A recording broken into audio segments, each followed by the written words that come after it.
Security. Throw this woman out before she contaminates my banking hall. The words cracked across the marble floor. Funke Adeyemi stood frozen as the branch manager swept her documents from the counter. Her pension papers scattered. Her arthritis medicine rolled beneath a customer's shoe. "I came to report money missing from my account," Funke said, her voice trembling. "Please, just check the transaction."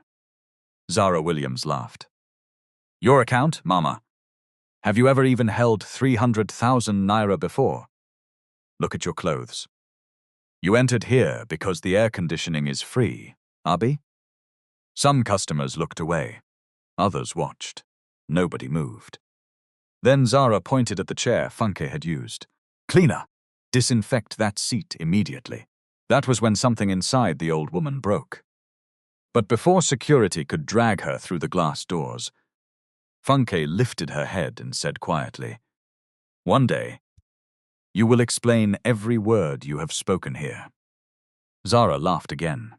She had no idea whose mother she had just humiliated. Do not miss what happened when the truth entered that bank. Comment your city, country, and local time below, and subscribe, because this story will remind you why no human being should ever be judged by their clothes.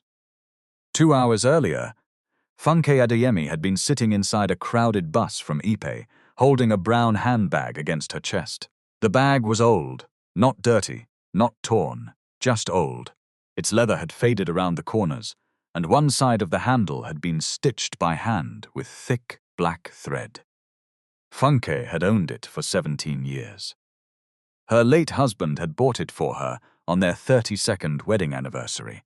She could have replaced it. She simply did not see the need. At 69, Funke had stopped measuring worth by shine. The bus moved slowly through Lagos traffic. Horns cried from every direction. Conductors shouted destinations.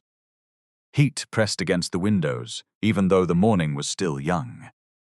Funke sat near the middle, her orange wrapper folded neatly over her knees.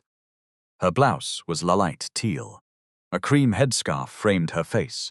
On her feet were flat brown sandals that had been polished carefully before dawn. In the bag were her pension papers, her national identity card, her old bank passbook, a notarized letter from the Okayo Women's Cooperative, and a small plastic container of arthritis medicine.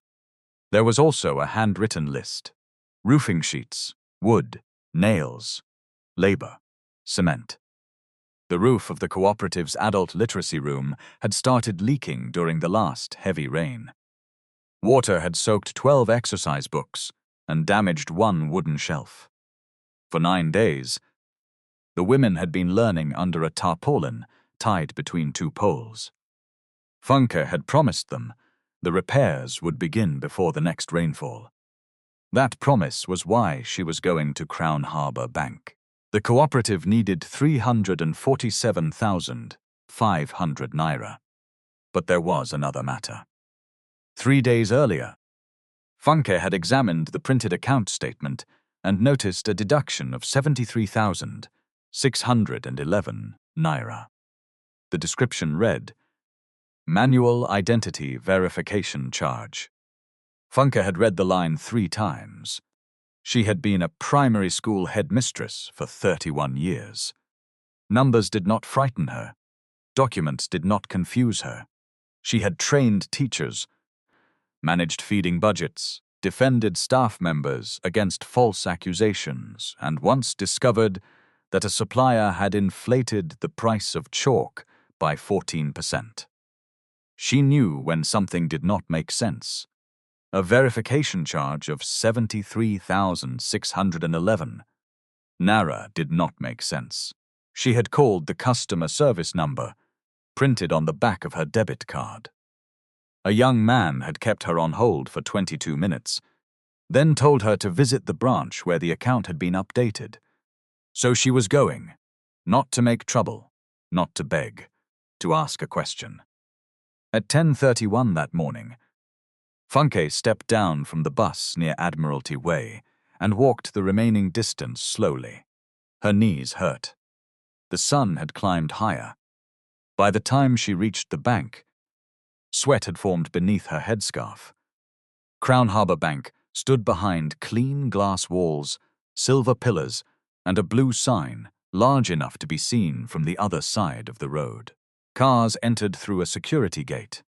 A driver opened the rear door of a black SUV for a woman wearing dark glasses and a red designer dress. Funke paused at the entrance. She adjusted her blouse. Then she went inside. Cold air touched her face. The banking hall was wide and bright.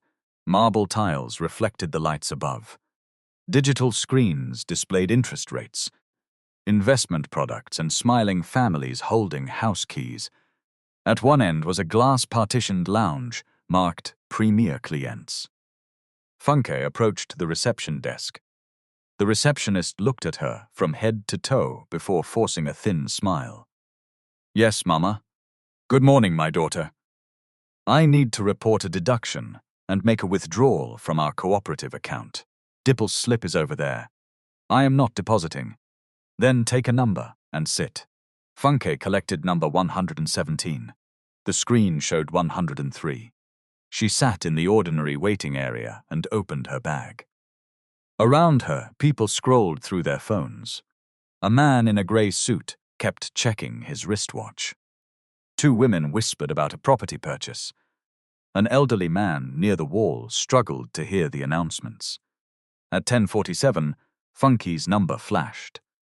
Counter 6. The officer behind the counter was Chinwe Okonkwo. Chinwe was 29, slim, sharp-eyed, and wearing a mustard blouse beneath her navy bank jacket. She had worked at the branch for 11 months and still carried herself with the careful alertness of someone who knew one mistake could become a permanent label. "Good morning, Ma," she said. "Good morning, my daughter." Funke pushed the printed statement through the opening in the glass. "I came because of this charge.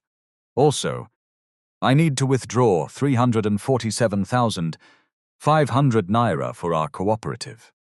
Chinwe examined the documents. "Please, Ma, let me check." She entered the account number. The name appeared. Oak Io Women's Cooperative Society.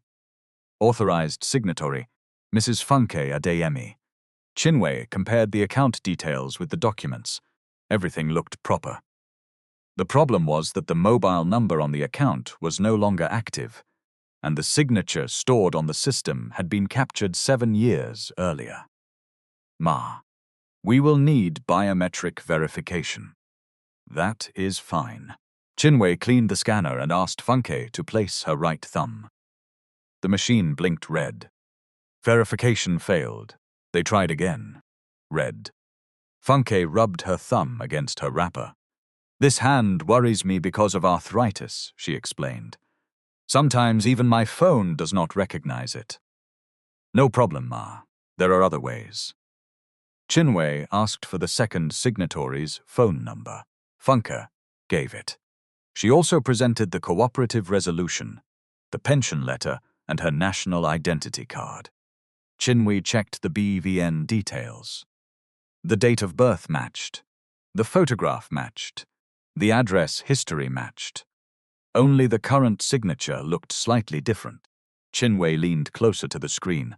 "Ma, I can raise an enhanced verification request. It may take some time, but we can." "What is happening here?" The voice came from behind. Zara Williams walked toward the counter. At 40, Zara carried herself as if every room belonged to her before she entered it.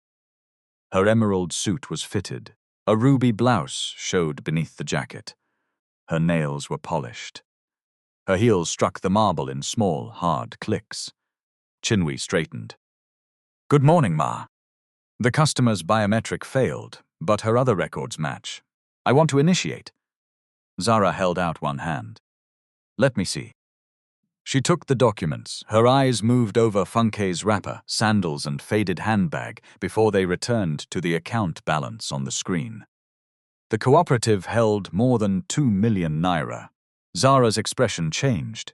"Not much, just enough. Where did you get these documents?" she asked. Funke frowned. They are mine. I asked where you got them. My daughter. I am one of the signatories to this account. Do not call me your daughter. The banking hall seemed to grow quieter. Chinwe shifted in her chair. Ma, the BVN details match. Zara turned sharply. Did I ask you to speak? Chinwe closed her mouth. Zara looked at the charge on the statement. For 1 second, she stopped moving. Then, Peter Daniels appeared from the operations office. Peter wore a charcoal suit and a plum tie.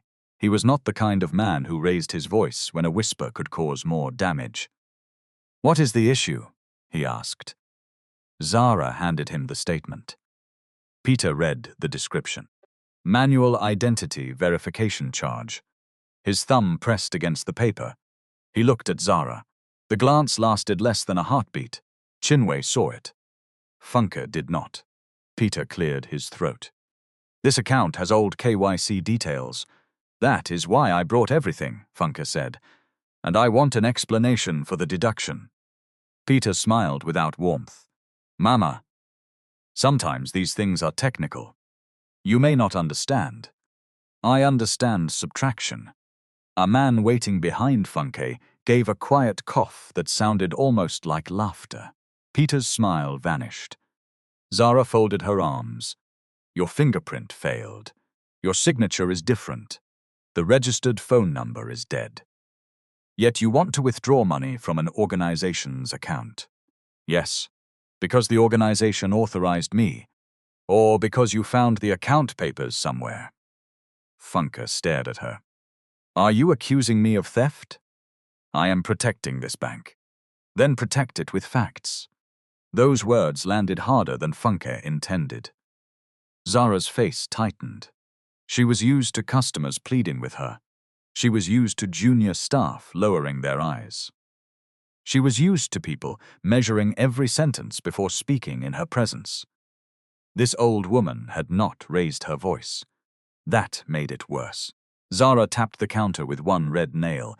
Do you know where you are? Yes, in my bank. A few heads turned. Zara laughed. Your bank? My cooperative has kept money here for 9 years. That does not make this place your village meeting hall. Chinwe inhaled slowly. Funke opened her bag and removed the notarized letter. Please give me a complaint reference number. I will wait for the proper verification. Zara did not touch the letter. Instead, she looked toward the premier client's lounge, where the woman in the red dress was now speaking to a relationship manager. Then she looked back at Funke. Her eyes hardened. Mama, move away from this counter. Serious customers are waiting. I am also a serious customer. With this bag? Silence. Zara pointed at the hand-stitched handle. You came here carrying something that looks like it survived a market fire, and now you want us to hand you hundreds of thousands of naira because you produced photocopies. They are originals. Have you ever even held 300,000 naira before?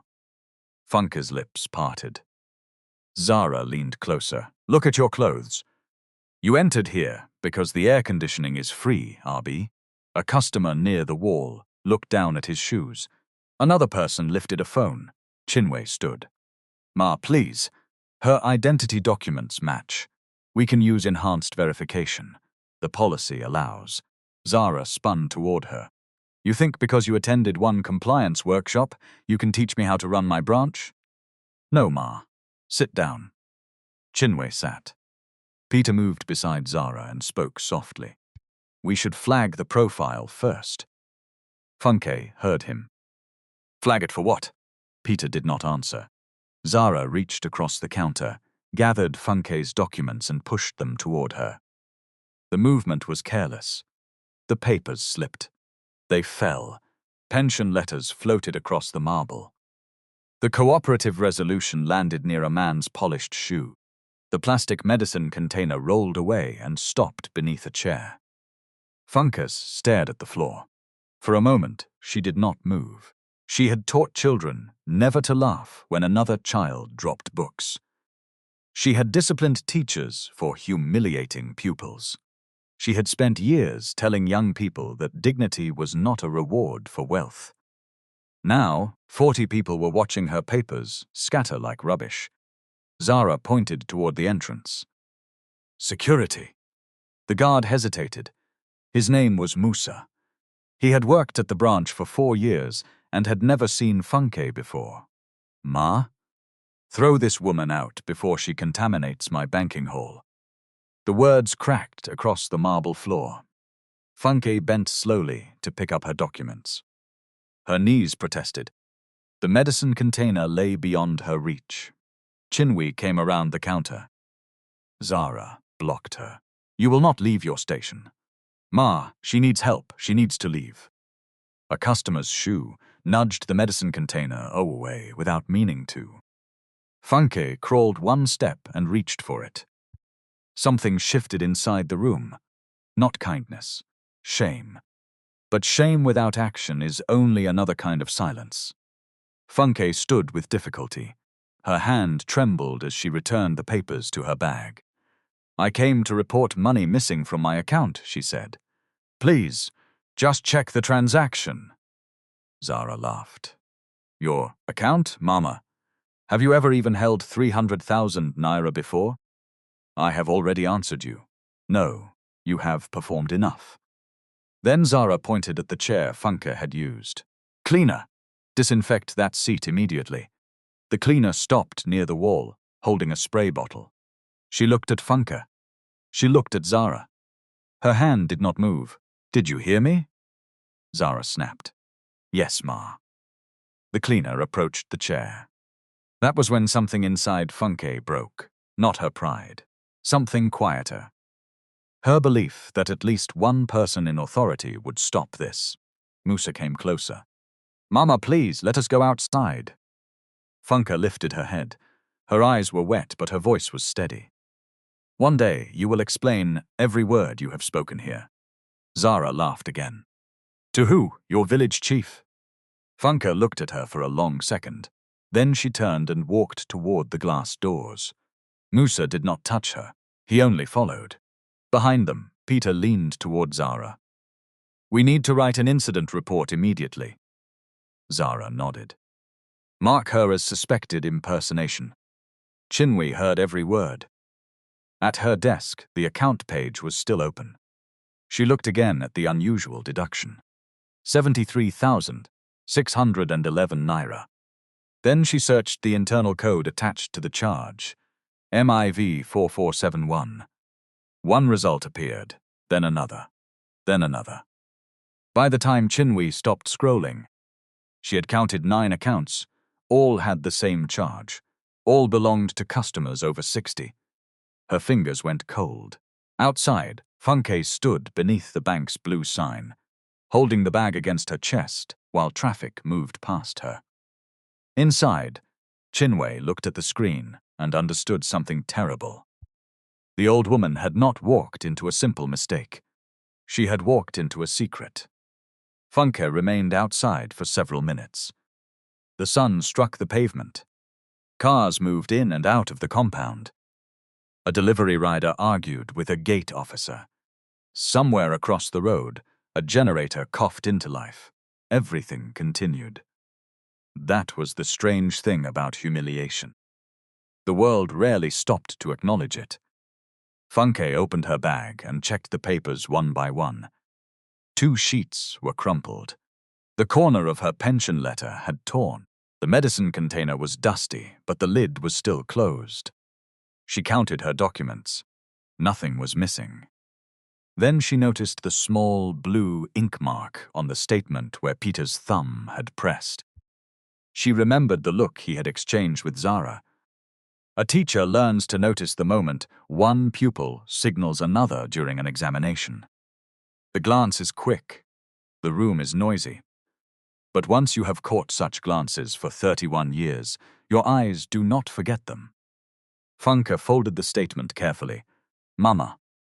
Musa had followed her outside. He removed his cap and held it against his chest. I am sorry for what happened. Funke studied him. You did not throw me. No, Ma. But you followed the order. Musa lowered his eyes. I have a family. So do I. The words were not cruel, that made them heavier, Musa swallowed. Funke adjusted her bag and walked toward the road. A voice called after her.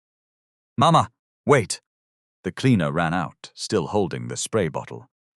She was a woman in her 50s with tired eyes and a blue uniform. She pressed a folded piece of paper into Funke's hand. Your complaint number, she whispered. The young officer wrote it before Madame Zara cancelled the process.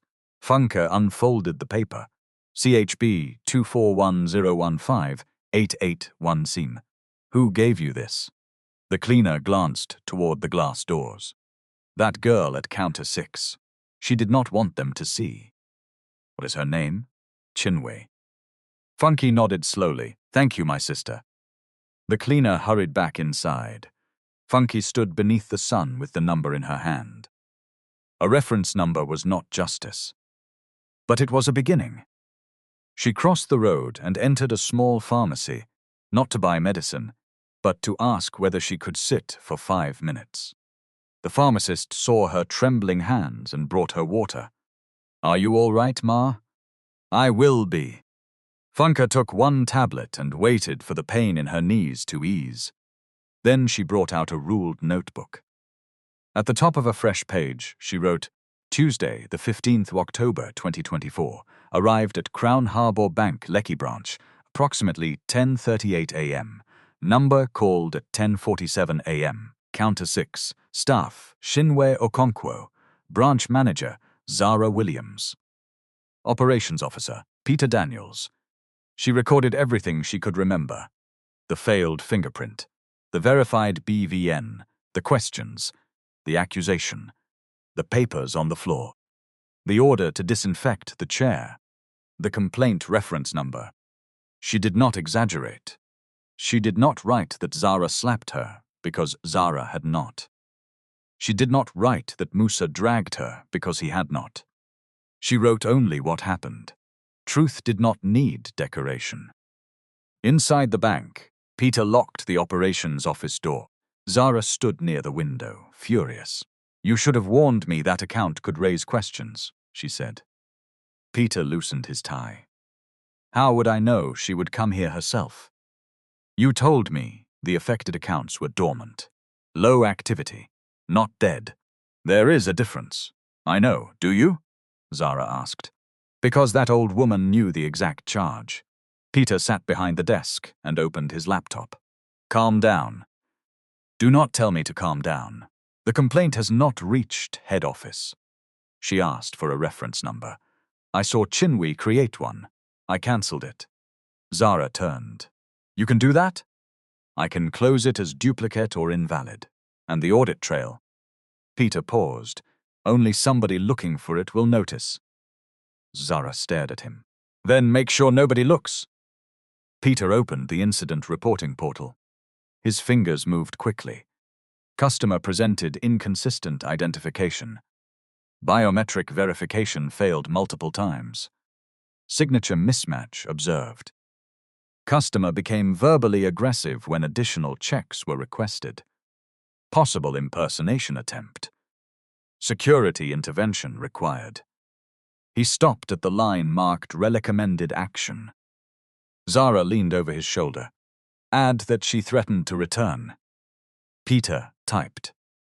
Customer issued a statement perceived as threatening toward branch management. He selected high risk. Then he submitted the report. A red flag appeared beside Funke's profile. At counter 6, Chinwe watched it happen. Her stomach tightened. She opened the customer service policy from the internal portal and searched the section on biometric failure. The instructions were clear. Where fingerprint authentication failed due to age, disability, injury, or technical limitation, staff could use enhanced identity verification. The process required a combination of BVN confirmation, valid identification, historical transaction questions, address verification, and secondary authorization. Funke had enough documents to begin that process. Zara had refused. Chinwe searched the code MIV4471 again. 9 accounts. She changed the date range from 30 days to 12 months. The loading icon spun. Then the list expanded. 17, 23, 31, 47. Chinwei counted twice. Every account holder was above 60 years old, except one who was 58 and visually impaired. Most accounts had low digital activity. Several had outdated phone numbers. Nearly all had recently undergone some form of profile update or failed verification. The charge amounts varied. 68,403 naira, 81,117 naira, 75,921 naira, 73,611 naira. The odd amounts made the deductions look like technical costs. Chinwei clicked the vendor field. Verisure Support Solutions Limited. She had never heard of the company. Chinwei. She jumped. Peter stood behind her. His expression was calm. Too calm. What are you doing? Reviewing the customer's account, sir. The matter is closed. The charge appears on other accounts.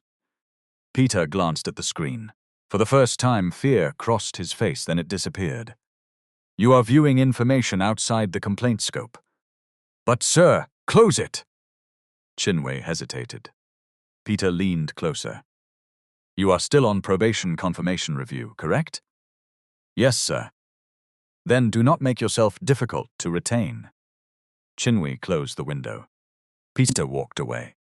She waited until he entered his office. Then she took a small notebook from her drawer and wrote only 3 things: MIV 4471. Verisure Support Solutions Limited. 47 accounts. That evening, Funke returned to Ipe after sunset. The cooperative's literacy room stood behind a modest community hall. A tarpaulin covered part of the roof. Plastic buckets had been placed beneath the worst leaks. 6 women were still there, moving chairs away from damp patches. The oldest was 74. The youngest was 38. All had joined the class because life had denied them education in different ways. Some had been married too young. Some had worked in markets since childhood. One wanted to learn enough English to read messages from her daughter abroad without asking neighbors for help. Bisi, the cooperative secretary, hurried toward Funke. Mama Funke, did they release the money? Funke looked at the damaged roof. Not today. Why? There was a verification problem. Bisi's shoulders fell. The weather report says heavy rain may come by Friday. I know. Funke placed her bag on a chair. We will move the books into the main hall tonight. Tomorrow, we will find temporary plastic sheets. The class will not stop. But the money in the account is ours. Yes, and you are a signatory. Yes. Bisi studied her face. Mama. What happened? Funke took a slow breath. They looked at me and decided the documents must be false before they finished reading them. The women became quiet. One of them, Ronke, shook her head. Bank people. No, Funke said. Not all bank people. One young woman tried to help. She opened her notebook and showed Bisi the complaint reference number. We will follow the process. That night, rain began at 1:13 a.m. It struck the zinc roof in hard waves. Water pushed beneath the tarpaulin. By morning, 2 more ceiling boards had softened and collapsed. Funke stood in the doorway as the women carried chairs outside. A blue exercise book floated in one of the buckets. She picked it up. On the first page, written in uncertain capital letters, were the words, "My name is Ronke. I can write my name." Funke closed her eyes. Then her phone rang. It was Daly. Mummy, good morning. My son. I called you yesterday evening. You did not answer. I was on the road. Where did you go? To Lagos. For what? Cooperative matter. Daly was silent for a moment. He knew his mother. When she reduced a long day to 2 words, there was usually more behind it. Hope no problem. Funke looked at the wet room. I am managing. Mummy, I said I am managing. I can send somebody to help with whatever it is. No. Why? Because not every problem should disappear because you know an important person. Deal frowned in his office in Victoria Island. What does that mean? It means I will call you later. Before he could ask another question, Funke ended the call. Deal stared at the phone. His assistant, Sola, stood near the door with a folder. Sir, the board pack for Friday. Deal looked up. What is on Friday? The Crown Harbour Quarterly Recognition Event. Lekki branch is receiving Customer Excellence branch of the quarter. Deal gave a distracted nod. I thought the managing director was attending. He is. They also asked whether you might make a brief appearance. It is the branch's 10th anniversary month. Deal looked again at his phone. Leave the pack. Back in Epé, Funke spent the morning protecting books from rain. At noon, she used Busy's smartphone to access Crown Harbour's complaint page. She entered the reference number. No record found. She tried again. No record found. Busy frowned. Maybe the network. Funke shook her head. No. The young woman wrote this number correctly. She called the customer care line. After 18 minutes, an agent answered. Funke gave the reference number. I am sorry, Ma, the agent said. That complaint was closed as invalid. By whom? The branch. On what basis? It says suspected impersonation and customer misconduct. Funke's fingers tightened around the phone. What misconduct? I cannot see full details, Ma. Can you see my name? Yes. Can you see my BVN? Yes. Does it match? The agent hesitated. I cannot comment on that over the phone. Then open a new complaint. Because the first one concerns suspected fraud, you may need to return to the branch. Funke almost laughed. Instead, she said, My daughter, give me your name and the time of this call. The agent did. Funke wrote everything down. The following morning, Thursday, she prepared another file. This one contained more than the bank had asked for. A certified copy of her identity card. A fresh cooperative resolution signed by Bissy and Ronke. A letter from the pension office, proof of residence. Her old and current telephone records. 3 historical transaction dates. She also asked a local commissioner for oaths to certify her declaration. The process cost money. Transport, copies, certification and calls came to 11,840 naira. Funke kept every receipt. At 11:26 a.m., she returned to Crown Harbour Bank. The receptionist saw her and immediately reached for the phone. Funke did not sit. She stood near the entrance with her documents held firmly. Chinwe looked up from counter 6. Their eyes met. Chinwe's face changed. Zara emerged from her office before Funke could take a number. You again? I brought additional verification documents. I told you not to return. You told me to leave. You did not resolve the missing money. Zara walked closer. The bank has filed an impersonation report. Based on what evidence? Your failed biometric and mismatched signature. Age can affect fingerprints. Arthritis can affect signatures. Your policy provides other methods. Zara's eyes narrowed. Who told you about our policy? I can read. A customer near the entrance turned toward them.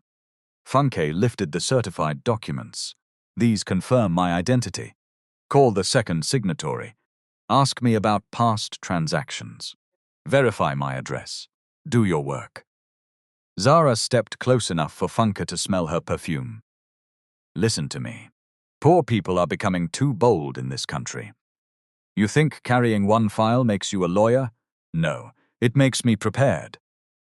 Zara's jaw tightened. Peter appeared again. He had expected Funke to disappear after the first humiliation. Her return frightened him more than anger would have. He looked at Musa. Call the police post. The banking hall stirred.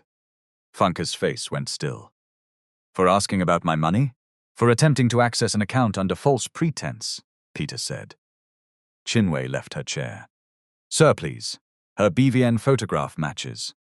The account mandate also. Peter turned on her.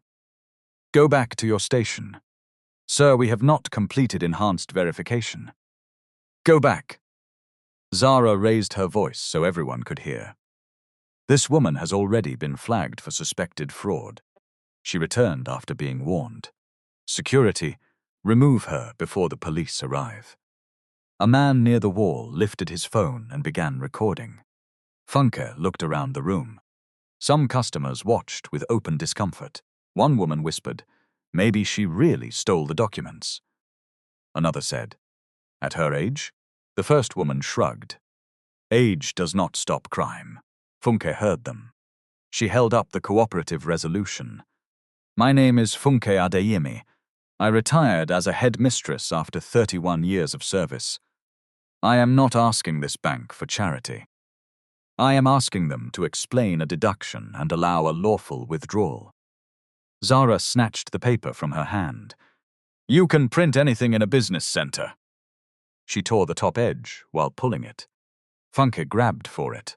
Musa stepped between them. Please, Mama. Zara pointed at the door. Out. Funke tried to move around Musa. Her sandal slipped on the polished floor. Her knee struck the ground. A sharp cry escaped her. The banking hall froze. Chinwe rushed forward. This time she did not wait for permission. She helped Funke sit upright. Ma, are you hurt? My knee. Zara looked at the customers. She fell by herself. Everybody saw it. The man recording lowered his phone, shocked by the sentence. Chinwe picked up Funke's papers. Peter took them from her. I will handle this. He handed the file to Musa. Take her outside. Funke pushed herself up with Chinwe's help. Her face had gone pale. Before leaving, she turned to Zara. You have called me a criminal twice. Put it in writing. Zara blinked. What? Give me the accusation in writing, with your name and the evidence. Zara said nothing. Funke nodded. That is what I thought. She walked out slowly. The man who had recorded the incident followed her. Outside, he introduced himself as Tayo George, a property consultant. Ma, I captured some of what happened, not everything. But I can send it to you. Funke gave him BC's number because her own phone could not receive large videos. Thank you. I should have spoken earlier, Tayo said. Yes, Funke replied. He looked ashamed. She did not comfort him. Inside the bank, Zara closed the glass door of her office so hard that the frame shook. Peter stood opposite her. This is getting out of hand, she said. She still has no active complaint. Somebody recorded us. A partial video is only noise. And Chinwe? Peter looked through the glass at counter 6. Chinwe was sitting stiffly, her hands folded on the desk. She is the real problem. Zara's eyes narrowed. Then remove the problem. That afternoon, Peter summoned Chinwe. A typed statement lay on the desk. He pushed it toward her. Sign. Chinwe read. I observed the customer becoming aggressive and making threatening statements. Branch management acted appropriately to protect staff and customers. Her throat tightened. This is not what happened. Peter leaned back. Are you calling your managers liars? I am saying she was not aggressive. She refused to leave. She asked for verification. She disrupted operations because her complaint was closed. Peter's expression changed. You have been checking matters that do not concern you. Chinwe placed the statement on the desk. Sir, the same manual identity fee appears on 47 accounts. The room went quiet. Peter stood. You accessed 47 customer profiles. I searched the transaction code. You exceeded your authority. I was investigating a customer complaint. The complaint was invalid. Who decided that? Peter walked around the desk. Young woman, do not destroy your career because an old stranger knows how to perform in public. Chinwe looked at the statement again. Her monthly salary supported her widowed mother and 2 younger brothers. She had worked for 4 years to enter banking. A misconduct record could follow her everywhere. Peter placed a pen beside the paper. "Sign it, and this matter ends." Chinwe picked up the pen. Her fingers trembled. She saw Funke on the floor. She saw the medicine rolling beneath a chair. She heard Zara say, "Disinfect that seat." Chinwe put the pen down. "No, sir." Peter's face hardened. "Think carefully." "I have." He pressed the intercom. "Send HR liaison to my office by 4:12 p.m. Chinwe had received a suspension letter for unauthorized access to customer information and insubordination. She was instructed to surrender her staff card and leave immediately. As she emptied her drawer, no one spoke to her. Some colleagues avoided her eyes. One whispered, "Why did you involve yourself?" Chinwe placed the small notebook inside her handbag. "Because it was already involving all of us," she said. She walked out of the branch at 4:39 p.m. across town. Funke sat at BC's dining table with an ice pack on her swollen knee. The partial video played on the phone. It showed Zara saying the account had been flagged. It showed Funke identifying herself. It showed the moment she fell. It did not show the first day's worst humiliation. No scattered medicine, no disinfected chair, no accusation about free air conditioning. Bissy's eyes filled with tears. "We should send this to social media." "No, why not? Let everybody see them." "Because anger can spread faster than facts." "I want the facts complete." "They called you a thief." "I know. They pushed you. I slipped while they were forcing me out." "Mama Funke, why are you protecting them?" "I am not protecting them. I am protecting the truth from exaggeration." Funke took her notebook. "We will submit a formal complaint to head office tonight. We will attach the video, the account statement, the cooperative mandate, the receipts, and the timeline. Then we will request preservation of the CCTV." BC stared at her. "You know how to do all that?" "No," Funke said, "but I know how to learn." At 8:03 p.m., the complaint was submitted through Crown Harbour's Central Customer Protection Portal. At 8:19, a second copy went to the Consumer Protection Office responsible for financial complaints. At 8:34, Funke sent an email requesting that no footage from 10:30 a.m. to 12:00 noon on October 15th and 17th be deleted or overwritten. She included the names of every staff member involved. At 9:11, Chinwe sat on the edge of her bed in Aja, staring at the whistleblowing hotline printed in the employee handbook. She had never used it. The hotline promised confidentiality. Peter controlled operations records. Zara controlled the branch. Chinwe did not trust promises written by people who might never meet the person taking the risk. Her mother called from Ibadan. "How was work, my daughter?" Chinwe looked at the suspension letter beside her. "Work was fine, Mummy. You sound tired. I am managing." After the call, Chinwe laughed once. It was a small, bitter sound. That was what people said when they were trying not to collapse. She opened her laptop. Then she began to type. "Potential systemic abuse of elderly customer accounts. 47 affected profiles identified. Transaction code MIV 4471. Vendor, Verisure Support Solutions Limited. Possible retaliation against reporting employee." At 10:06 p.m., she clicked Submit. The report traveled beyond the branch, beyond Peter, beyond Zara. It entered a protected system monitored by group compliance at Apex Bridge Financial Holdings. At 10:14 p.m., an automated alert marked it high priority. At 10:32 p.m., a compliance analyst opened the first attachment. At 10:51 p.m., he saw the name Funke Adeyemi. He did not know who she was, but before midnight somebody would. At 11:18 that night, Samuel Bello, a senior compliance analyst at Apex Bridge Financial Holdings, called his supervisor. Samuel had spent 12 years reviewing suspicious transactions. He knew that most internal reports arrived wrapped in emotion. Angry staff exaggerated. Frightened staff left out details. Guilty staff buried the truth beneath complicated language. Chinwee's report was different. It contained transaction codes, dates, approval paths, screenshots of policy pages, the complaint number Peter had closed, a list of 47 customer profiles identified only by internal reference numbers, and one sentence at the end: "Please preserve the branch CCTV before it is overwritten." Samuel did not need drama after that. He needed speed. His supervisor answered on the fourth ring. "Samuel, hope no problem.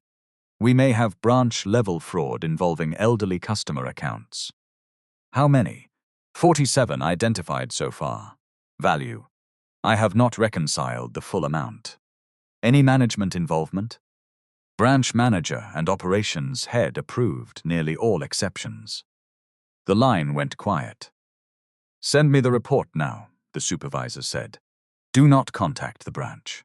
By 12:07 a.m., the matter had reached the Group Chief Compliance Officer. By 12:41, an emergency preservation instruction had been issued to information security. The order froze relevant audit logs, customer complaint records, emails, vendor payments, and CCTV footage. The branch was not notified. That mattered.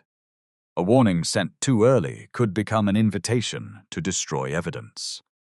At 6:40 on Friday morning, Funke Adeyemi was running on a treadmill in his home gym when his phone rang. The screen showed Chief Compliance Officer. He reduced the speed and answered. "Good morning. Sir, I need 10 minutes. You have it. We received a protected disclosure concerning Crown Harbour's Lekki branch.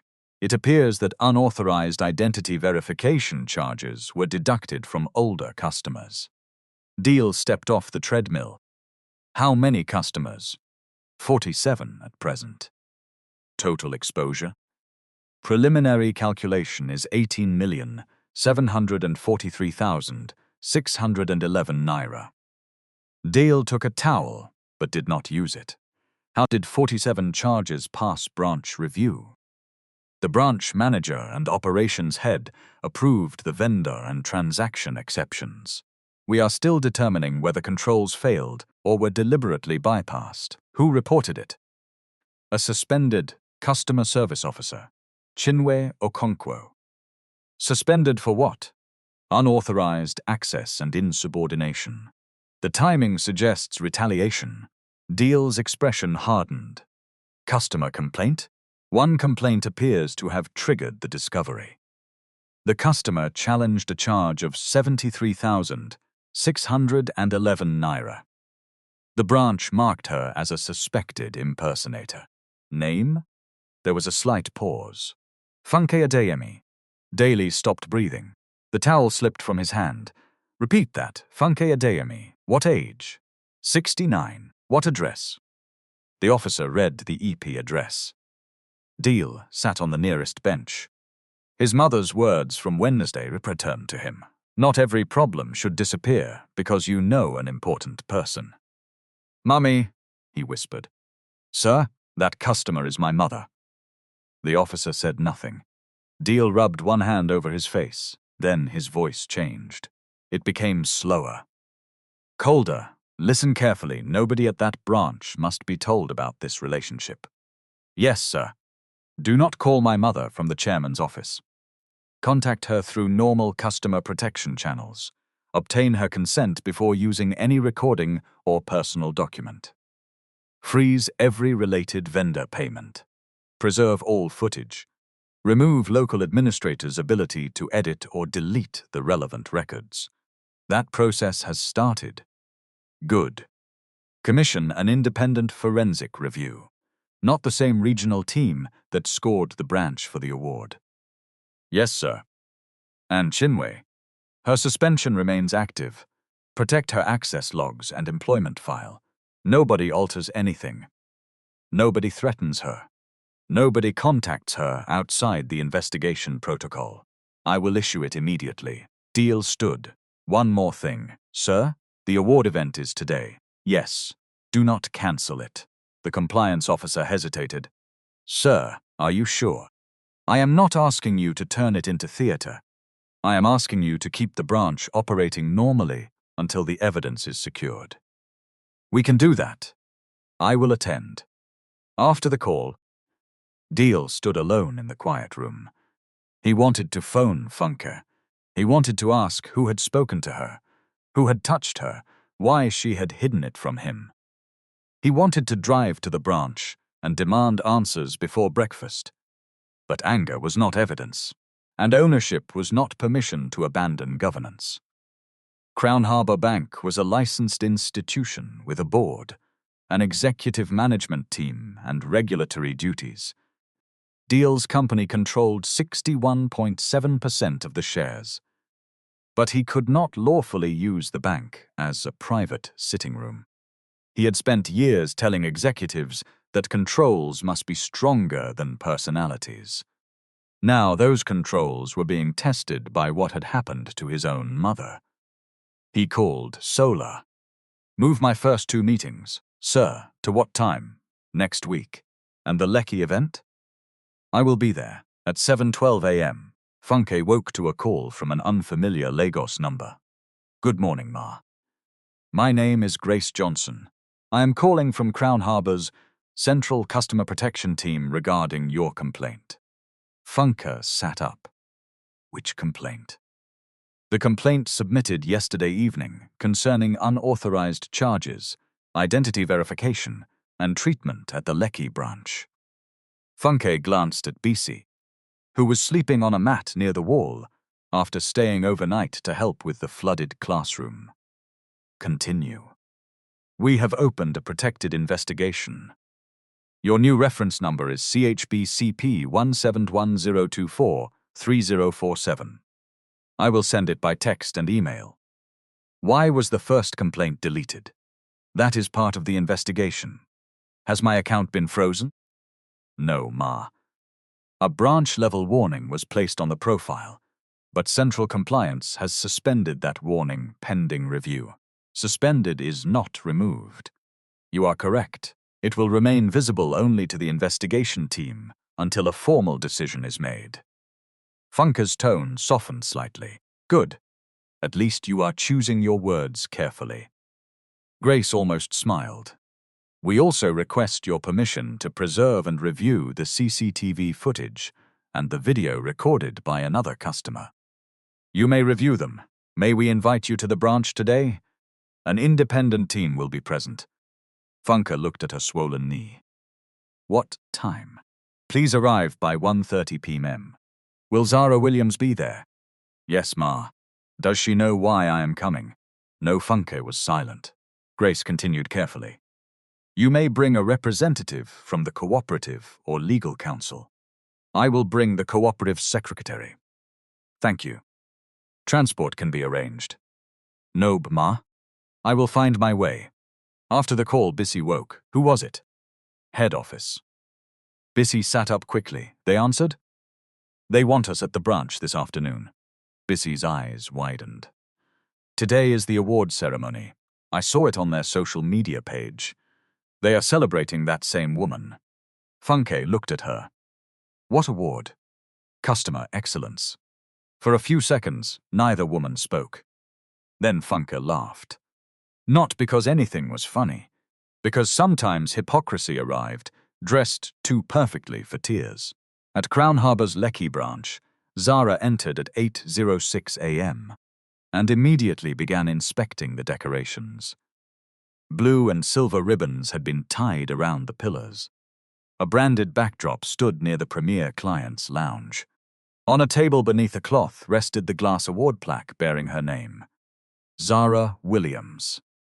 Custmodder Excellence Leadership Award. She ran one finger across the engraving. Peter joined her. You are early, he said. So are you. I wanted to confirm yesterday's incident report. Any problem? The system is slow. Zara looked at him. What does that mean? I cannot edit the old woman's profile note. You said the complaint was closed. It was. Then why are you editing anything? Peter lowered his voice. Because Chinwe mentioned the other transactions. Zara's eyes sharpened. Did she take anything? I do not know. Her access should have been disabled. It was. Check the cameras. I tried to access the archive. The system says maintenance restriction. Zara stopped touching the award. What maintenance restriction? I am checking.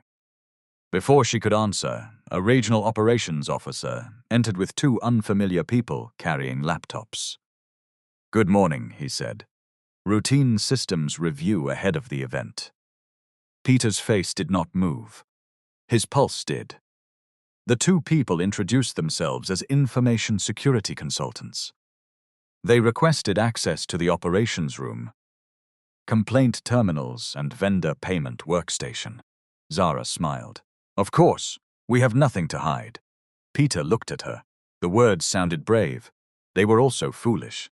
At 9:20 a.m., Samuel Bello arrived with the group compliance officer and an external forensic accountant named Funke Adeyemi.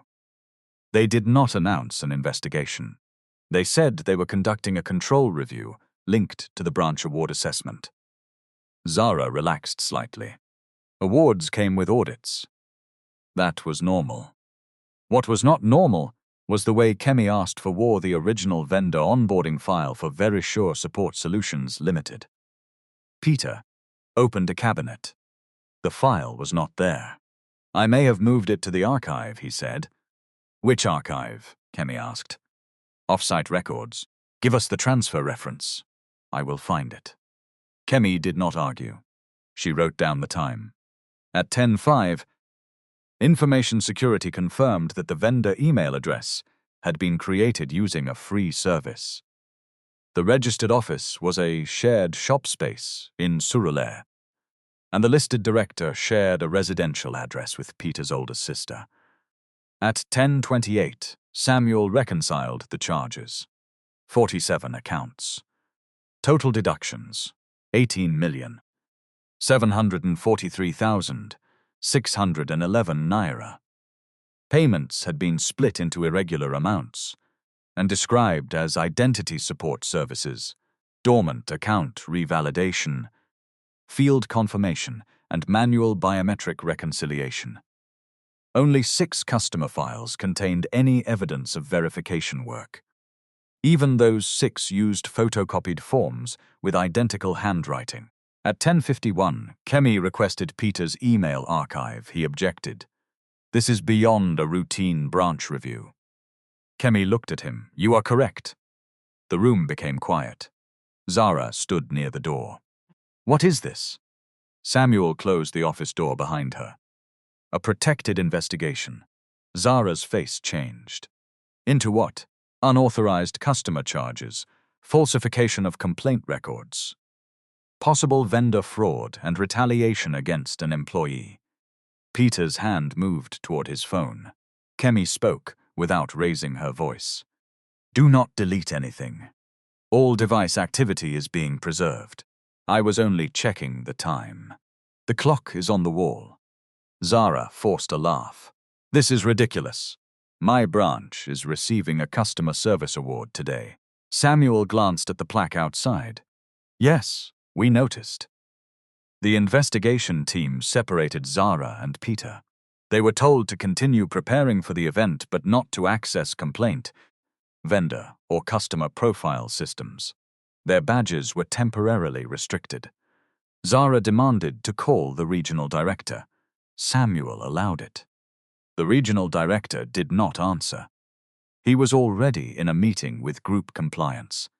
At 11:14, Chinwe received a call. This is Grace Johnson from Customer Protection.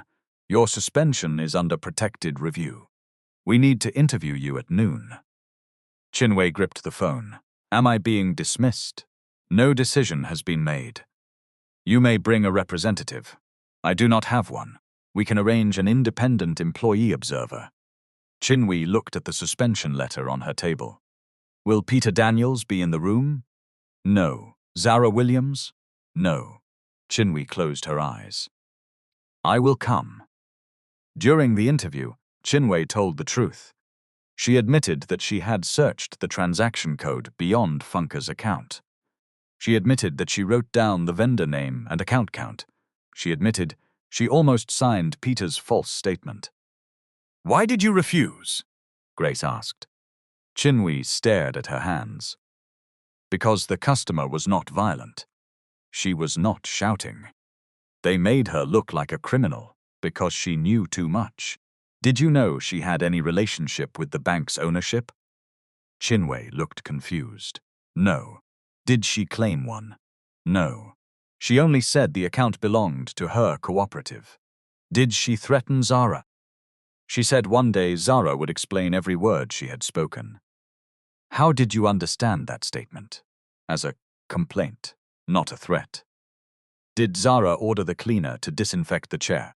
Chinwe's eyes filled. Yes. Why? Because Mrs. Adeyemi had sat there. The employee observer shifted uncomfortably. Grace let the silence remain. Then she asked, was the chair dirty? No. Was the customer ill?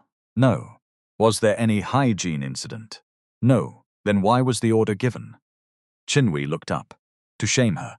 At 12:43 p.m. Grace signed the interview record and told Chinwe to wait in a private office. Am I allowed to leave? You are, but we may need you at the event later. What event? The branch awards ceremony. Chinwe stared at her. You are still holding it? Yes. That woman is receiving an award?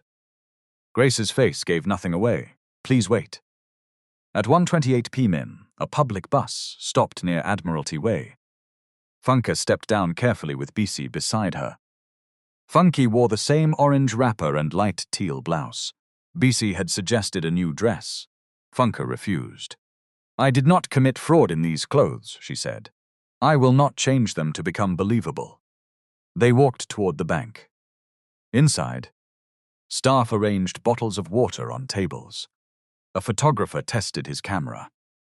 83 chairs faced the presentation area. Corporate clients began to arrive. Zara stood near the entrance in her emerald suit, smiling for photographs. Her face looked perfect. Only Peter could see the tension in her jaw. A staff member whispered something into Zara's ear. She turned. Through the glass doors, she saw Funke approaching. The smile vanished. No, Zara said. Peter followed her gaze. His face went pale. What is she doing here? Zara strode toward the entrance. Musa was on duty. Do not let that woman inside, she ordered. Musa looked at Funke, then at Zara. Ma, compliance said all invited guests should enter. She is not invited. Samuel Bello appeared behind them. She is. Zara turned. By who? Customer protection. This is my branch. Samuel's expression did not change, and this is their investigation. Funke reached the door. Musa opened it. For the first time since she had entered Crown Harbour Bank, somebody held the door for her. She stepped inside. The banking hall fell strangely quiet. Zara walked directly toward her. You have no shame, she whispered. You came to spoil my event? Funke looked at the silver ribbons, the branded backdrop, and the award plaque bearing Zara's name. I was invited. By people who do not know what you are. Funke's eyes rested on her. You have told many people what you think I am. Today, perhaps you will show them your evidence. Zara raised one hand. Security, take her outside. Musa did not move. I gave an instruction. Musa's voice shook, but he answered. No, Ma. Zara stared at him. What did you say? I said, no. A few guests turned toward the entrance. Zara lowered her voice. Do you want to lose your job? Musa swallowed. I may lose it, but I will not remove a customer who was invited by head office. Funke looked at him. Musa did not meet her eyes. He was not proud yet, but he was no longer silent. Samuel approached Funke. Mrs. Adeyemi, thank you for coming. Please sit in the front row. Zara's face tightened. The front row is reserved for board members and special guests. Samuel nodded. Yes. He guided Funke forward. BC followed. Peter watched them pass. His phone buzzed inside his pocket. A message from his sister appeared on the screen. Some people came to the shop asking about Verisure. What is happening? Peter deleted the message. Then he looked up. At the far entrance, Funke Adeyemi had arrived. He wore a bright cobalt suit, white shirt and burgundy pocket square. Two executives entered behind him, but he walked ahead of them. The room responded at once. Staff straightened. Guests whispered. Phones lifted. Zara's face transformed. Fear disappeared beneath excitement. She rushed forward with both hands extended. Mr. Adeyemi, sir, this is such an honor. We were told you might not make it. Deal shook her hand once. His eyes moved past her. They found Funke in the front row. His mother sat with her brown handbag on her lap. Her right knee was swollen beneath the orange wrapper. For one dangerous second, Dile forgot the board, the auditors, the cameras, and every rule he had given himself that morning. He saw only the woman who had raised him. The woman who sold part of her wedding jewelry when his first company failed. The woman who had refused a mansion in Banana Island because she said a house with 9 empty rooms was not a home. The woman who had told him she was managing. Funke looked at him.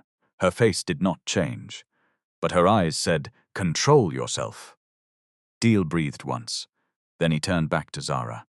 "I understand you are receiving an award for customer excellence." Zara smiled brightly. "Yes, sir. Our team has worked very hard.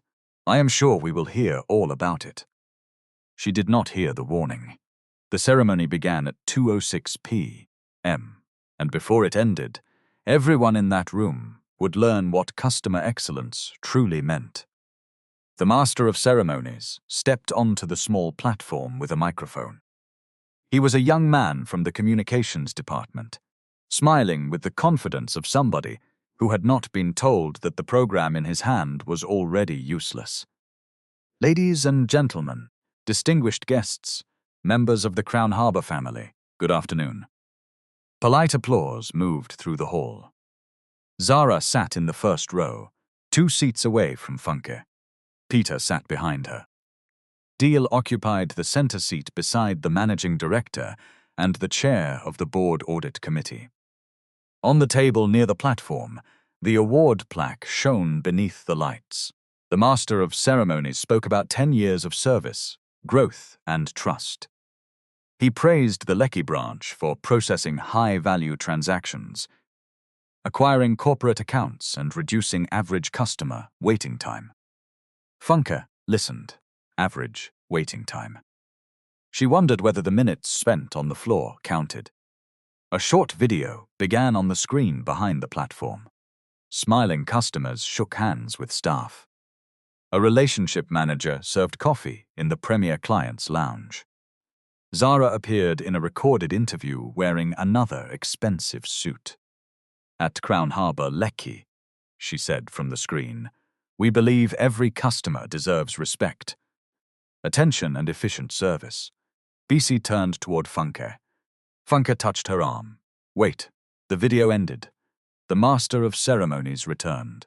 "And now, before we present the Customer Excellence Leadership Award, our group chairman and founder, Mr. Funke Adeyemi, will share a few remarks."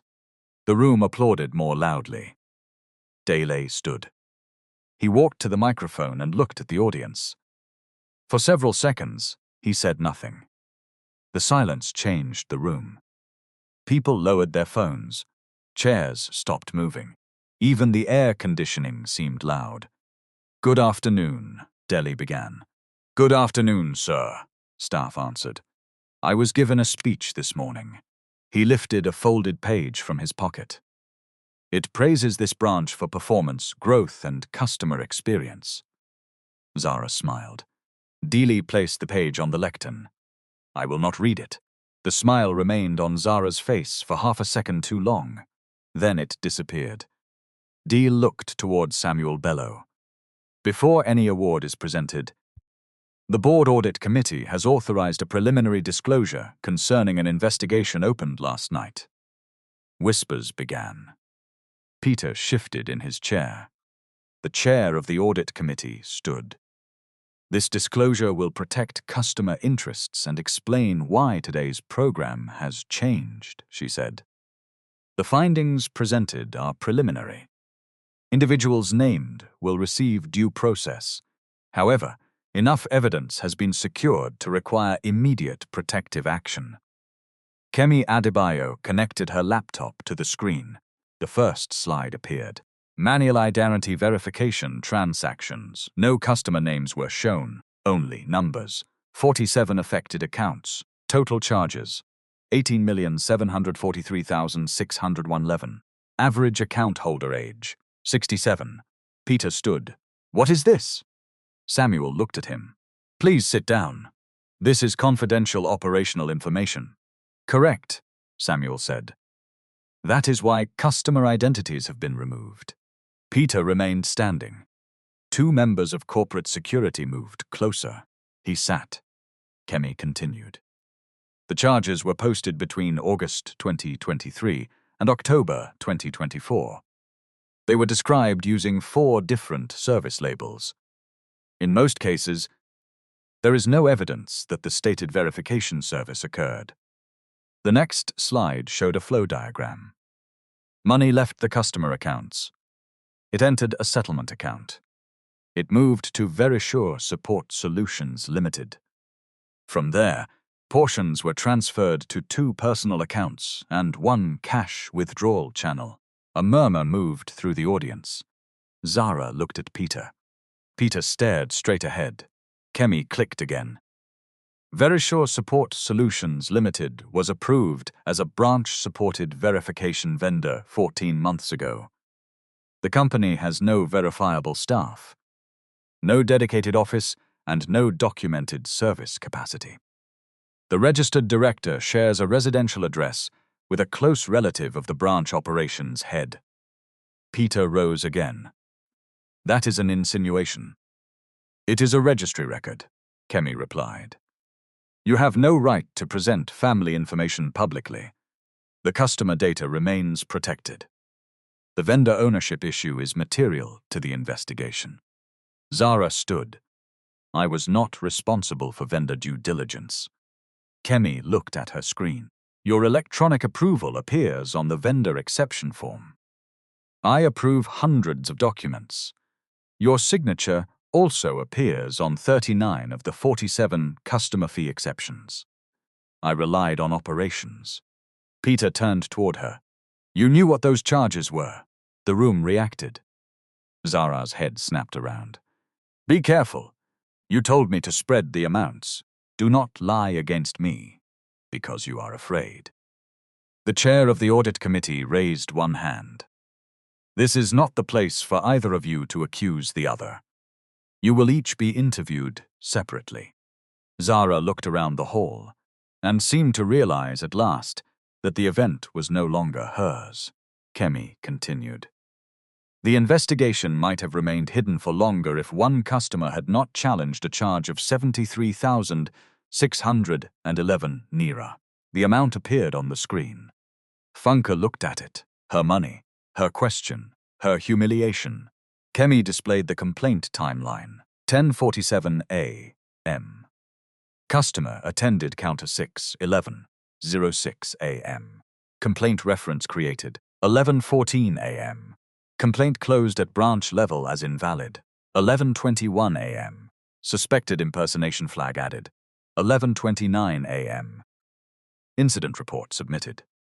The next slide placed 2 documents side by side. On the left was Funke's verified BVN record, with personal details hidden. On the right was the branch incident report. The incident report states that the customer's identity could not be established. Kemi said. However, system logs show that the BVN name, photograph, date of birth, and address history matched before the report was written. Chinwe sat in the private office watching the live feed on a compliance laptop. Grace stood beside her. Chinwe covered her mouth. For 2 days, she had wondered whether she had misunderstood the system, whether Peter knew something she did not, whether Zara's confidence meant the old woman's records were truly false. Now the screen showed what Chinwe had known in her bones. They had lied. In the banking hall, Zara crossed her arms. "Biometric failed," she said. "The signature was inconsistent. We had a duty to protect the account." Deal spoke from his seat. "You had a duty to verify." Zara looked at him. "Sir, with respect, people attempt account fraud every day. We cannot release money because an old woman arrives with emotional stories." Funke's head turned slowly. "I gave you documents," she said. "Not an emotional story." Zara ignored her. "Our staff followed security procedure." Kemi opened the policy manual on screen. Policy Section 8. 4 provides alternative verification where biometrics fail because of age, disability, injury, or technical limitation. Counter 6 initiated that process. Branch management stopped it. Zara pointed toward Funke. She was hostile. Samuel looked at the audit committee chair. "May we present the preserved footage?" The chair turned to Funke. "Mrs. Adeyemi, the footage includes your image and personal distress. Do you consent to it being shown to the people in this room?" Funke sat upright. "Yes, are you certain?" "Yes, but do not show customer account details. They are removed." Funke nodded. "Play it." The lights dimmed. The CCTV footage began without sound. It showed Funke walking to counter 6 at 10:47. It showed Chinwe examining the papers. It showed Zara arriving. It showed Peter reading the statement and looking at Zara. Kemi paused the video. 4 minutes after this moment, the complaint was closed. She played it again. The documents fell. Funk bent down. The medicine rolled. The room watched her crawl 1 step to reach it. A glass slipped from a waiter's tray near the back of the hall. It hit the floor and broke. Nobody turned. The footage continued. Zara pointed toward the chair. The cleaner approached with disinfectant. The audio from a nearby service microphone was faint, but clear enough. "Cleaner, disinfect that seat immediately." The words filled the banking hall again. This time, nobody looked away. Zara's face lost color. "That recording has been taken out of context." "What context?" BC asked from the front row. Zara glared at her. "Who are you?" "The secretary of the cooperative, whose money you refused to release. This is a corporate investigation, not a market argument." Funke stood carefully. "No," she said. "Let her answer." The audit committee chair looked at Zara. What context would justify ordering a chair to be disinfected because a customer sat on it? Zara opened her mouth. Nothing came out. The footage showed Musa escorting Funke toward the door. It ended. Then the partial phone video from Thursday played. Funke returned with certified documents. Zara publicly called her a suspected fraudster. Peter instructed security to call the police. Funke asked for the accusation in writing. Then she slipped and fell. The video froze on the moment Chinwe rushed forward. Kemi displayed the suspension letter issued to Chinwe. Less than 5 hours later, Miss Okonkwo was suspended after refusing to sign a statement describing the customer as aggressive and threatening. Zara turned toward Samuel. "Where is Chinwe?" "Protected. She accessed customer data illegally. That issue will be assessed separately." "It does not erase the evidence," she reported. Zara looked at Dale. "Sir, I can explain privately." Dale remained seated. "You have had 2 days to explain to the customer. She is not an ordinary customer." The sentence escaped before Zara understood it. Dale's eyes narrowed. "What does that mean?" Zara gestured toward Funke's clothing. "I mean, the situation is unusual. Her profile, her presentation, the amount. Her presentation? She did not look like somebody authorized to move that kind of money. There it was. Clean. Undeniable." Funke looked at Zara with deep sadness. You believed my clothes were evidence. I made a risk judgment. No, Funke said. You made a class judgment and called it risk. The hall erupted in whispers. Zara faced Dealey again. Sir, please. You understand how difficult branch management is. Fraudsters use elderly people. They use fake cooperatives. They use stolen documents. I was protecting your bank. Deal stood. The room quietened immediately. He walked toward Funke. Zara watched him, confused. Deal stopped beside the older woman. For a moment, he said nothing. Then he looked at her swollen knee. His jaw tightened. Mummy, he said. One word. The hall became still. Zara stared at Funke. Peter's mouth opened. A relationship manager near the front dropped her pen. It struck the floor with a small click. Nobody bent to pick it up. Deal reached for Funke's hand. She allowed him to hold it. Zara took one step backward. Your mother? Deal turned toward her. Yes. Zara looked from his cobalt suit to Funke's faded handbag, as though the distance between them offended the laws of nature. But she did not say. Funke answered before Dele could. I told you my name. No, I mean she did not say she was related to you. She was not required to, Dele said. Zara's breathing became shallow. Sir, had I known. Dele raised one hand. The sentence died. He stepped onto the platform and faced the room. I need everybody here to understand something. His voice was calm. That calm frightened Zara more than shouting would have. This investigation did not become serious because Mrs. Funke Adeyemi is my mother. The fraud was serious before I knew her name. The humiliation was wrong before anybody knew whose mother she was. He looked toward the screen showing 47 affected accounts. You were not exposed because this woman is my mother. You were exposed because you built a system where any mother without influence could be robbed, silenced, and thrown outside. The words landed across the hall. Some guests began to applaud. Deal lifted his hand again. No. The applause stopped. This is not a victory scene. 47 people lost money. An employee lost her job for speaking. A customer was placed on the floor while others watched. We do not clap because the victim happened to have a powerful son. Funke looked at him. For the first time that day, pride softened her face. Dealey continued. We should be ashamed that power was needed before many people became uncomfortable. Tayo George. The customer who had recorded Thursday's incident sat near the back. He lowered his head. Musa stood beside the entrance, gripping his cap. The cleaner stared at the floor.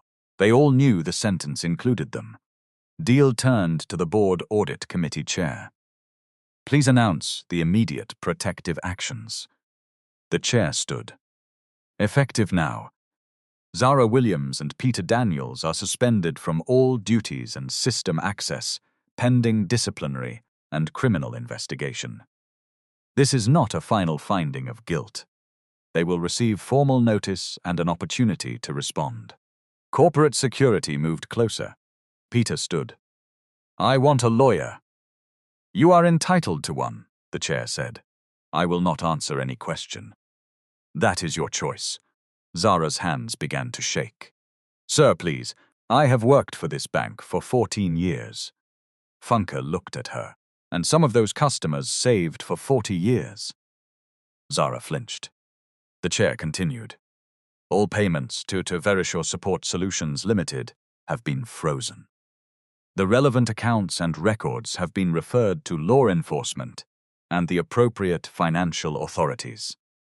Customer protection will contact all identified account holders. No customer will be required to return to this branch to prove a loss already established in our records. A murmur of approval moved through the hall. The suspected impersonation report against Mrs. Adeyemi has been formally withdrawn. Her identity was verified through enhanced procedures this morning. The transaction restriction has been removed. Funke nodded once. Miss Chinwe Okonkwo's suspension is lifted with immediate effect, subject only to a separate review of access scope. She will be protected from retaliation during that review. A door opened near the side of the banking hall. Chinwe entered with grace. Staff turned. Chinwe stopped when she saw Funke. Funke walked toward her. Her knee hurt, but she did not allow anyone to help. Chinwe's eyes filled with tears. "Ma, I am sorry." "For what? I should have done more. You did something. It was not enough." Funke held her hand. "Courage rarely feels enough while you are using it." Chinwe lowered her head and cried. Zara watched them. For the first time, the branch manager looked small. Not because her clothes had changed. Because the room no longer obeyed her version of reality. The master of ceremonies stood beside the platform, still holding the program. He glanced at the award plaque. The audit committee chair followed his eyes. She walked to the table and lifted the glass trophy. Zara swallowed. The chair read the inscription aloud. Customer Excellence Leadership Award. Then she looked at Zara. "This award will not be presented." Zara closed her eyes. "The branch's performance designation is suspended pending review. A bank cannot celebrate customer dignity while profiting from the humiliation of customers least able to defend themselves." She handed the plaque to a staff member. "Remove the nameplate." The staff member hesitated.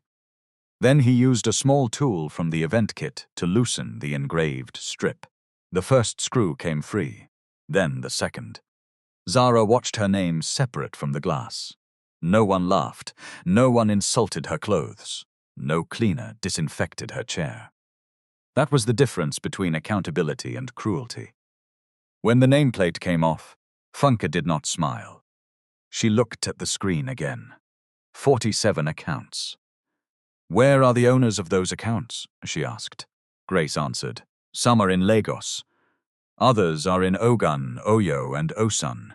4 have died since the charges were made. Their estates will be contacted." "Will everybody receive the money?" "If the investigation confirms each transaction, yes. The records already show the services did not happen. We still need to verify the correct beneficiary for deceased customers and any disputed account ownership." Funke nodded. "That is proper." Delay looked at her. "We will also compensate you for the humiliation and delay." Funke released Chinwe's hand. "Compensate all of them, Mummy. All of them. The bank will.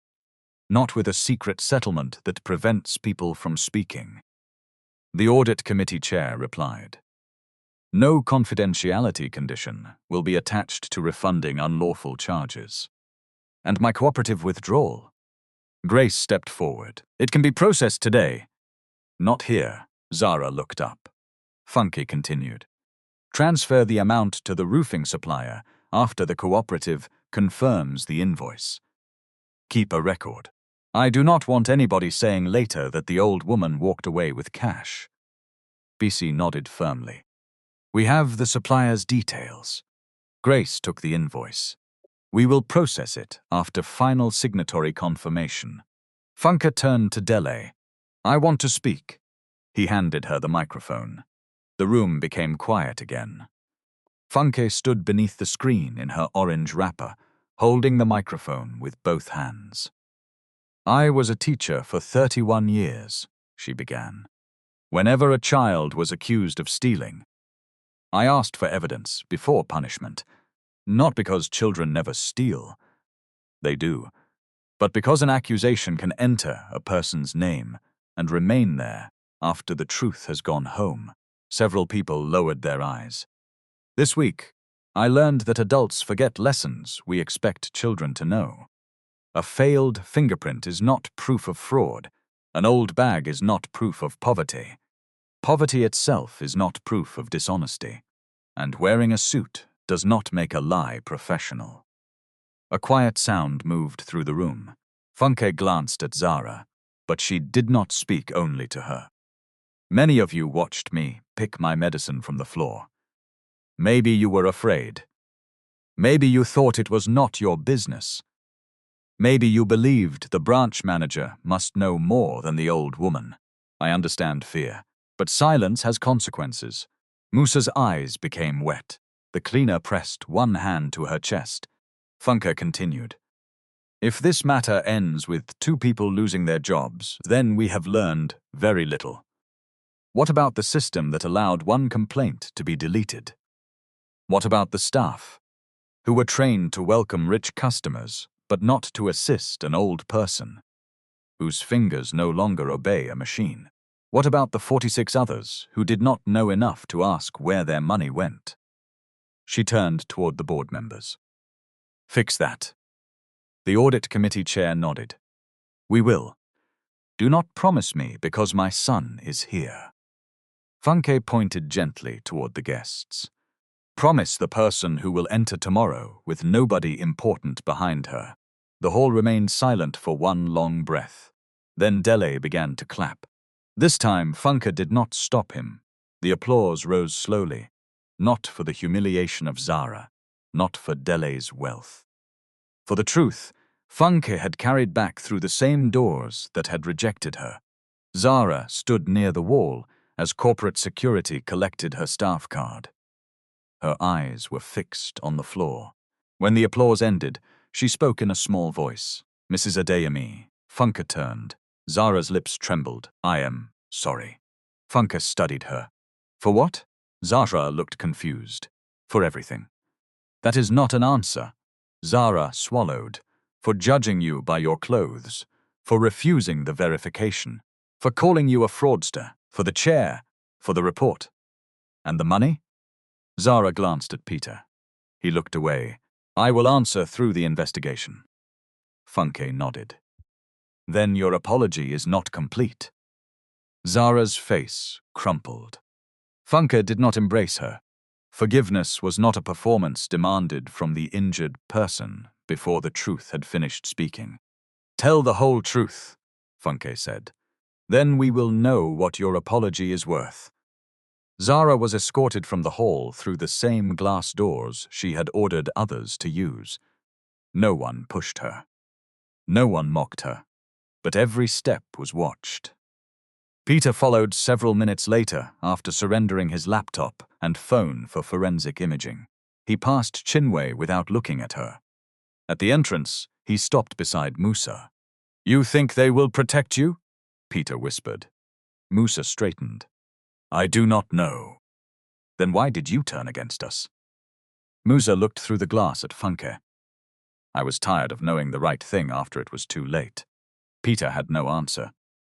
By 4:18 p.m., the event decorations were coming down. The silver ribbons sagged from the pillars. The branded backdrop was folded. Bottles of water remained unopened on the tables. Funke sat in a private office with Grace, Bissy, and the audit committee chair. They reviewed the transfer instruction for the cooperative's roofing supplier. The second signatory joined by video call. Historical transactions were confirmed. Funke answered security questions about deposits made 7 years earlier, including a payment for 21 bags of rice purchased during a widow support program. Her identity was verified without drama. No miracle, no special rule. Just the process Zara had refused to use. At 4:43 p.m., the transfer of 347,500 was authorized to the roofing supplier. At 4:51, the cooperative received confirmation. Bissy began to cry. The roof, she said, they can start tomorrow. Funke smiled for the first time in 2 days.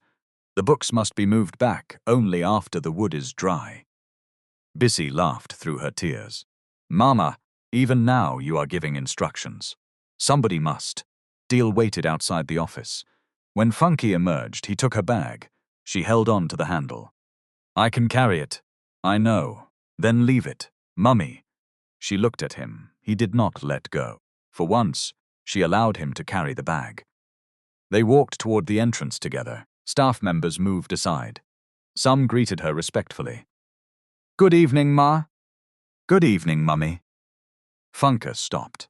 Do not call me mummy because you heard him call me mummy. The staff member flushed. Sorry, Ma. Ma is enough. Outside, Dele's car waited. Funke looked at the long black vehicle and shook her head. I came by bus. You are not returning by bus with that knee. I have returned with worse knees. Not today. She looked at her son. His anger had settled into pain. Funke entered the car. Deal sat beside her. For several minutes, neither spoke. Lagos moved past the windows. Finally, Dele said, Why did you not tell me? I told you there was a cooperative matter.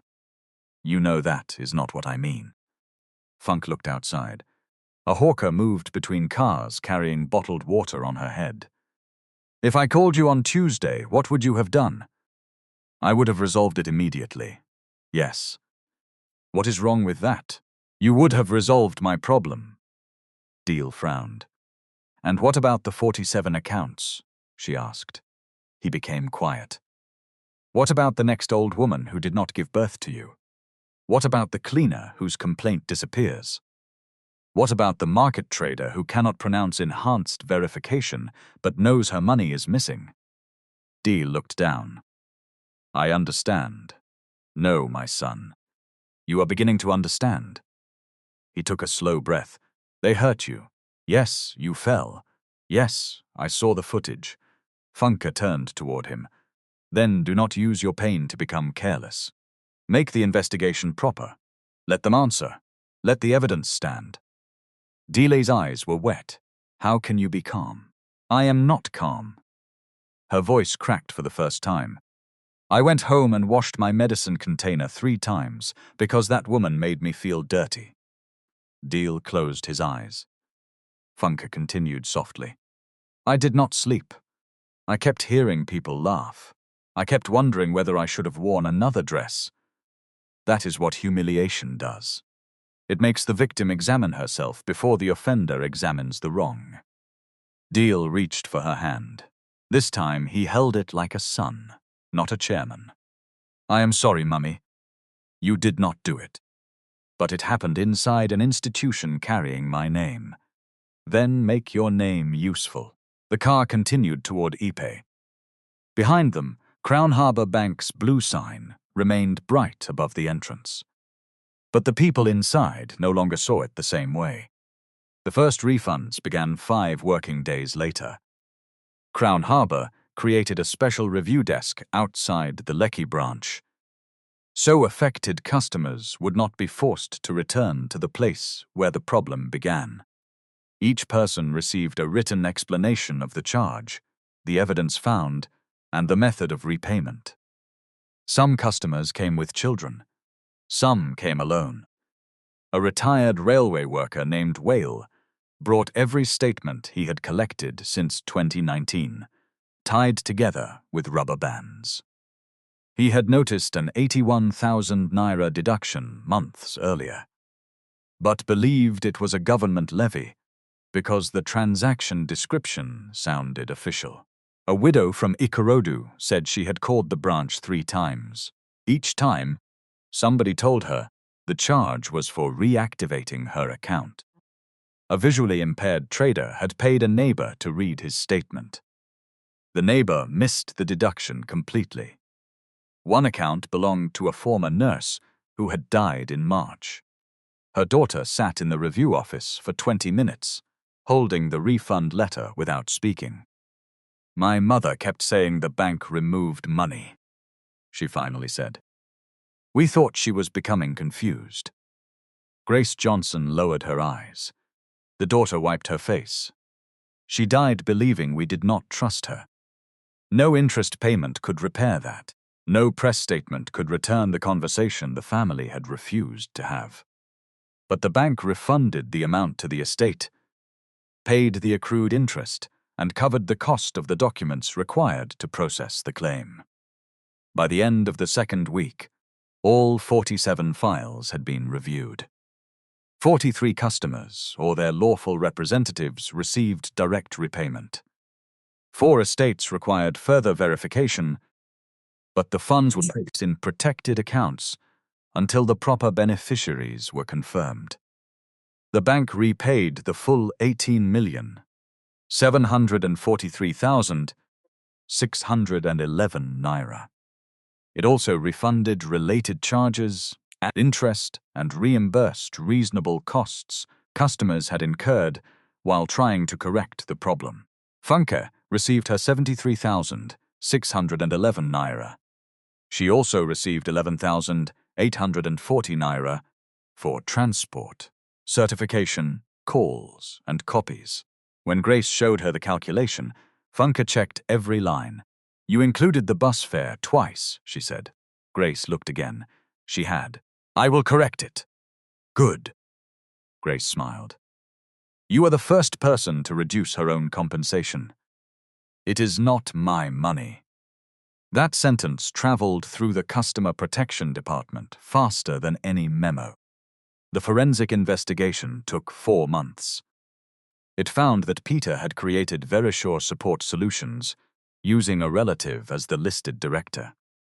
He designed the charge codes, selected accounts with weak digital activity, and produced false service records whenever internal review questions arose. Zara had not created the company, but she had approved it without proper due diligence, received performance benefits linked to branch income, and later accepted transfers traced to the vendor. Emails showed that she instructed Peter to divide charges into irregular amounts so they would resemble technical service costs. Her worst message was only 7 words long. "Use the old profiles. They rarely complain." The sentence appeared in the disciplinary report. Funke read it once and closed the document. "So they were not invisible," she said. "They were selected because people believed they could be ignored." Peter tried to blame Zara. Zara tried to blame Peter. Both claimed pressure to meet revenue targets. The investigators examined that claim. The bank had aggressive targets. Managers were rewarded for branch performance. Regional leaders had praised Zara for increasing fee income without asking enough questions. That failure was included in the final report. But pressure did not create the fake vendor. Pressure did not write false service forms. Pressure did not force anyone to humiliate Funke or suspend Chinwe. Targets explained the environment. They did not erase choice. Peter's employment was terminated after the disciplinary process. The matter proceeded through the proper authorities, and funds in accounts linked to the scheme were restrained while recovery continued. Zara was also dismissed for serious misconduct: falsification of customer records, discriminatory treatment, failure of oversight and participation in the unauthorized charges. Months later, both entered formal pleas in proceedings arising from the investigation. Their final penalties included financial restitution and restrictions imposed by the relevant professional and judicial processes. Zara was ordered to complete 240 hours of supervised community service, with programs teaching financial literacy to older adults. Some people called that punishment too soft. Others called it humiliation. Funke called it responsibility. She must sit before the kind of people she believed did not matter, Funke said. She must hear how easily a technical word can frighten somebody away from asking about her own money. Funke did not attend Zara's first community session. She did not need to watch. Accountability was not entertainment. Chinwe's case ended differently. The review found that she had searched transaction-linked records beyond the usual limits of her role. Under ordinary circumstances, that could have resulted in discipline. But the panel also found that she had acted to investigate an active customer complaint, accessed only records connected to the same charge code, preserved no unnecessary personal data, and used the protected reporting channel after managers attempted to suppress the issue. Her suspension was removed from her employment record.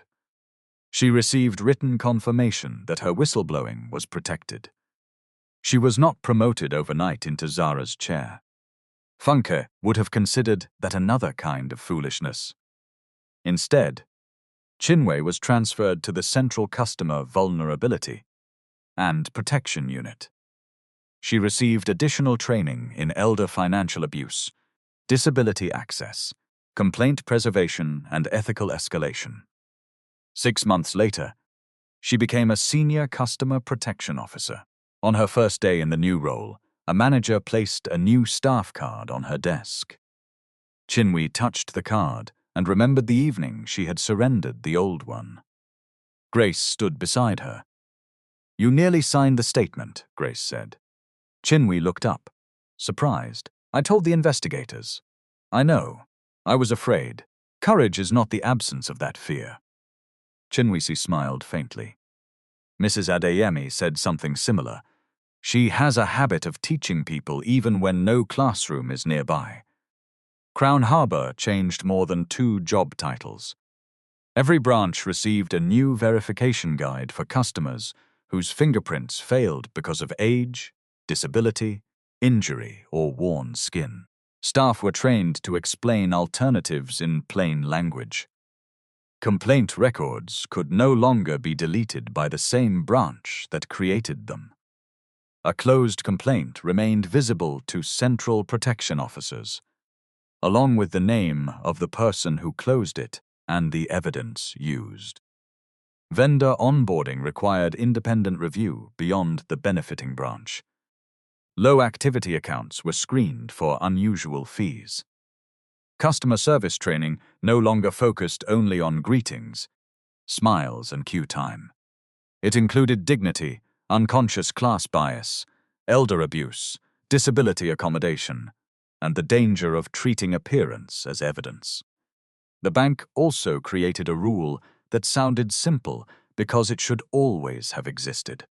No employee may describe a customer as fraudulent in a public area before an investigation establishes reasonable grounds. The regional executives who had praised Zara's fee growth without proper review did not escape scrutiny.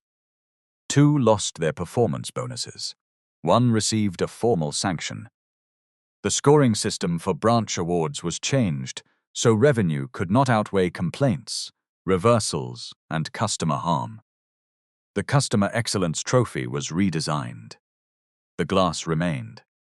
The values beneath it changed: dignity, accessibility, fair resolution, protection of the vulnerable. But Funke refused to attend the next award ceremony. "I have already spent enough time inside that hall," she told Daily. The roof of the literacy room was completed 6 days after the investigation began. The supplier replaced damaged timber, fitted new sheets, and sealed the weak side above the windows. The final cost was 342,900 naira, leaving 4,600 naira in the approved budget. BC wanted to use the balance for refreshments at the reopening. Funke refused. "Return it to the cooperative account." "Mama, it is only 4,600. That is how people begin. They say it is only small." BC laughed and returned the money. On the reopening day, 28 women sat inside the dry room. New exercise books were stacked on the shelf. The old blue book that had floated in rainwater lay inside a clear protective cover. Ronke stood in front of the class and read from the board. "Respect must not depend on the balance in an account." Her voice was slow, but every word was clear. The women applauded. Deal stood near the back in a simple white shirt and dark trousers. For once, no convoy waited outside. He had come in 1 car with Sola and carried 2 cartons of notebooks himself. Funke watched him place the cartons on the floor. "You did not need to buy so many," she said. "They were on the list." "The list said 100. I brought 211. Why the odd number?" "That was the stock available." Funke looked at him closely. "You are learning to keep receipts?" Delay brought one from his pocket. She inspected it. Then she nodded. The room laughed. After the lesson, Daly and Funk sat outside beneath a mango tree. Children played in the distance, but the literacy students remained inside practicing signatures and reading bank statements. Deal looked at the building. "I want to fund 3 more centers." Funke shook her head. "You want to fund everything when you feel guilty." "I do not feel guilty. You are my son. Do not lie to a retired headmistress." He smiled. "All right, I feel guilty.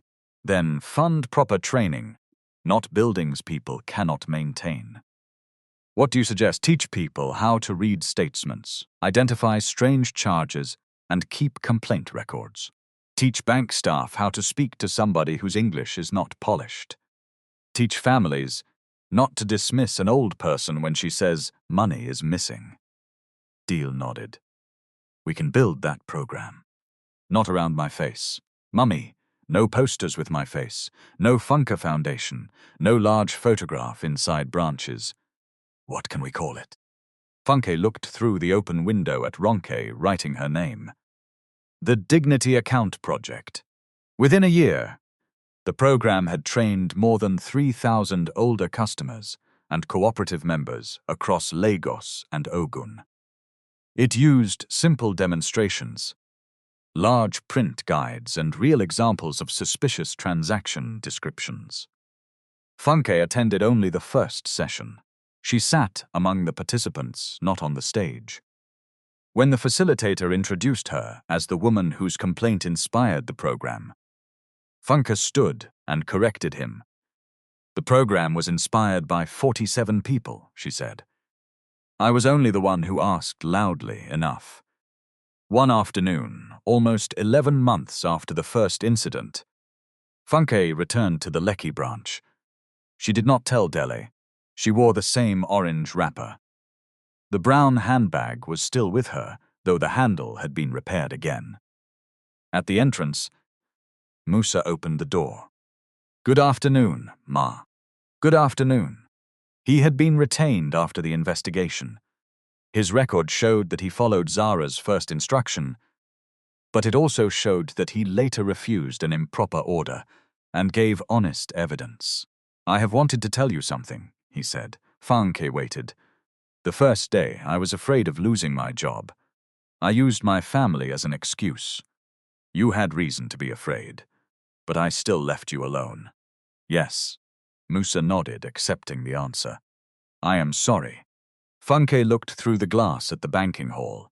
"Next time, help before the person reaches the floor." "I will." Inside, a young officer welcomed Funke without asking whether she belonged there. The officer checked her account update request, explained each step, and called a supervisor when the fingerprint scanner failed. The supervisor did not sigh. She did not stare at Funke's clothes. She used the alternative verification process. It took 23 minutes.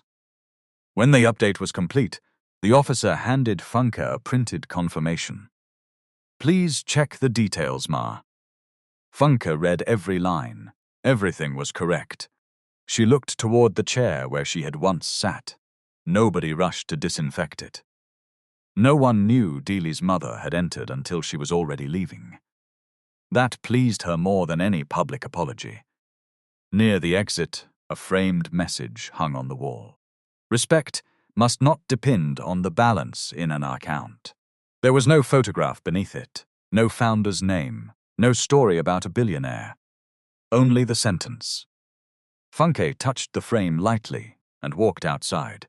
From the storyteller's own view, the real measure of an institution is not how quickly it recognizes wealth. It is how carefully it treats the person who appears to have no influence, no famous surname, and no power to fight back. A procedure can protect money, but dignity protects people. And when procedure is twisted into a weapon against the weak, every silent witness becomes part of the harm. Funke was never valuable because she was a billionaire's mother. She was valuable before Delay entered the room. So were the 47 customers. So was Chinwe when her staff card was taken. So was the cleaner who was afraid to disobey.